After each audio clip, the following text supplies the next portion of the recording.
Assalamualaikum warahmatullahi wabarakatuh. Nama saya Bagus Kurniawan, NIM 181053166. Di sini saya akan menjelaskan UTS saya, yaitu UTS Hukum Etika Profesi. Saya dari Ilkom C.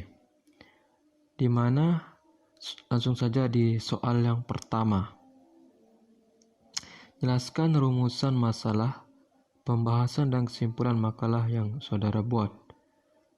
Langsung saja, jadi di sini saya membuat makalah dengan judul Etika Profesi Programmer, di mana rumusan masalahnya ada apa itu programmer dan apa itu etika profesi programmer dan kode etik seorang programmer. Jadi, programmer itu adalah seorang yang punya keahlian di dalam membuat sebuah aplikasi atau program dengan sebaik-baiknya, menggunakan ada yang namanya Java, ada yang namanya Visual Basic Studio, ada PHP. Itu semua harus dikuasai oleh seorang programmer. Selanjutnya ada kode etik seorang programmer.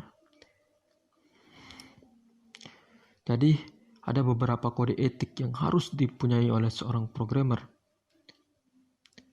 Yang pertama, seorang programmer itu tidak boleh menyebarkan atau mendistribusikan malware. Malware itu sama halnya dengan virus. Jadi, seorang programmer itu tidak boleh mendistribusikan virus sembarangan karena itu berbahaya. Selanjutnya ada seorang programmer tidak boleh menulis kode yang sulit. Karena kalau programmer menulis kode yang sulit dalam membuat aplikasi, maka kalau aplikasinya nanti ingin dimodifikasi, hanya programmer yang membuat itu saja yang bisa modifikasinya. Misalkan sudah dijual, misalkan ke Bukalapak tersebut tidak bisa memodifikasi aplikasi tersebut. Selanjutnya tidak boleh mencuri software. Nah, programmer itu juga dilarang banget untuk mencuri software orang lain. Mungkin itu saja dari kode etik seorang programmer. Selanjutnya, kalau kesimpulan pembahasannya sudah saya rangkum menjadi kesimpulannya, yaitu setiap profesi itu pasti mempunyai etika, peraturan yang berbeda-beda. Khusus untuk programmer ini, tidak ada undang-undang khusus sebenarnya dalam programmer ini. Oleh karena itu, saya harapkan kepada semua programmer untuk menjadi programmer yang beretika baik. Harus memegang teguh apa jabatan yang diamatkan dan tidak main-main dalam membuat program, karena sangat berbahaya kalau programnya dibuat main-main. Kemudian yang kedua, jelaskan apa perbedaan etika dan moral. Jadi perbedaan etika dan moral ini, kalau etika itu lebih berlaku secara luas.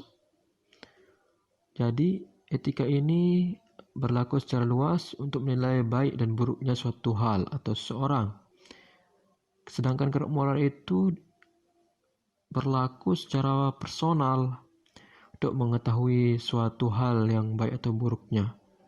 Kalau etika secara luas, sedangkan moral itu untuk pribadi atau personal kita. Selanjutnya, yang ketiga, jelaskan perbedaan pekerjaan dan profesi. Oke. Yang ketiga ini perbedaan pekerjaan dan profesi. Jadi, pekerjaan itu sebuah kegiatan, aktivitas tidak memerlukan skill atau keterampilan. Karena pekerjaan itu siapa saja bisa saja melakukannya. Misalkan mungkin seorang OB, kita tidak memerlukan sebuah skill. Itu adalah pekerjaan. Namun kalau profesi ini sebuah aktivitas atau kegiatan yang harus memiliki keahlian khusus. Contohnya seperti seorang dokter, kan tidak mungkin orang yang tidak mempunyai keahlian khusus menjadi dokter. Kalau menjadi dokter maka membahayakan pasiennya. Lanjut ke nomor 4. Soalnya adalah jelaskan definisi etika profesi. Jadi definisi etika profesi ini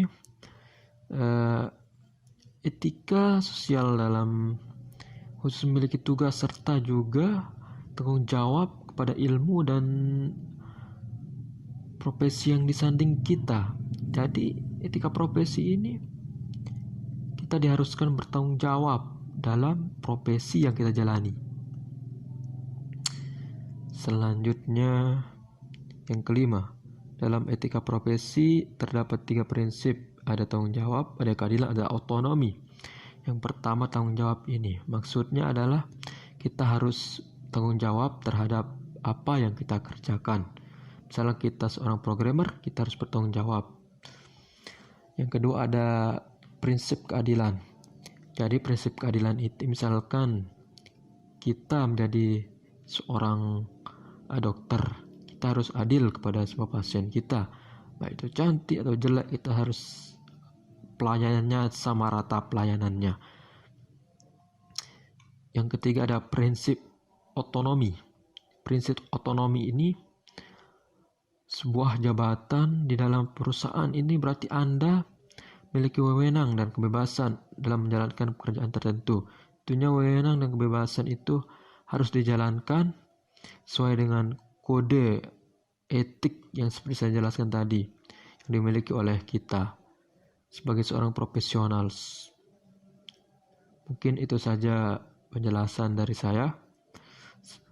Terima kasih. Selamat malam.